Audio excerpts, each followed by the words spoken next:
ఏ జిల్లాలో మహిళలకి ఆ జిల్లాలో వెళ్ళడానికి, అంతేగాని విజయనగరం నుంచి అన్నవరం వెళ్ళడానికి, విజయనగరం నుంచి తిరుపతి వెళ్ళడానికి బస్సులు ఇస్తామని మేము చెప్పలేదు అధ్యక్ష. ఉచిత బస్ ప్రయాణం మహిళలకి ఉంటుంది ఖచ్చితంగా, కానీ మీరు ఇక్కడ నుంచి వేరే జిల్లాలో వెళ్ళడానికి కాదు అధ్యక్ష. ఇన్నరా ఆధార్ కార్డు పట్టుకొని రాష్ట్రం అంతటా తిరుగుతామంటే నడవది. ఎవ్వల జిల్లాలలో వాళ్ళు తిరగొచ్చు కానీ జిల్లా దాటితే మాత్రం పైసలు పెట్టి ఖచ్చితంగా టికెట్ కొనాల్సిందేనట.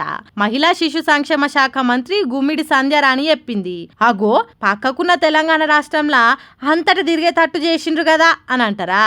అది ఎన్నికల ముందు అంటే అన్నం కావచ్చు కానీ ఇప్పుడు సర్కార్లకు వచ్చినాం కదా, కుర్చీ ఎక్కినాం కదా, కాబట్టి అసొంటి హామీలతోని ఇచ్చిన మాటలతోని పక్క రాష్ట్రాల పథకాలతోని మాకు పని లేదు, మేము అనుకున్నదే చేస్తాం కానీ జనానికి ఏం కావాలనో మాకెందుకు అన్నట్టు చేస్తున్నది అని అంటున్నారు ఆంధ్ర మహిళలు. మేము ఎట్లా చెప్తే అదే రూలు. ఓట్లేసేదానికంటే ముందు రాష్ట్రం మొత్తం తిరిగే ఛాన్స్ ఉన్నది కావచ్చని ఆంధ్ర మహిళలు అనుకుంటే అది వాళ్ళదే పొరపాటు కానీ మాది కాదు అన్నట్టు చెప్పింది మేడము. అప్పటికే వైసీపీ లీడర్ ఎవరో ఇదే ముచ్చట ఎన్నికలకు ముందు ఎందుకు చెప్పలేదు అన్నట్టు అడిగిండు. ఇక దీని మీద ఏమంటదో ఏమో కానీ ఇప్పటికైనా నయమే, మీ జిల్లాలనే తిరగాలి అనే రూల్తో పాటు నెలకు 5 సార్లనే ఆర్టీసీ బస్సు ఎక్కాలి, 6సారి టికెట్ ఖచ్చితంగా తీసుకోవాలి అని అనలేదు కాబట్టి మీ జిల్లాలనైనా ఉచితంగా తిరుగుండ్రి అని అంటున్నారు.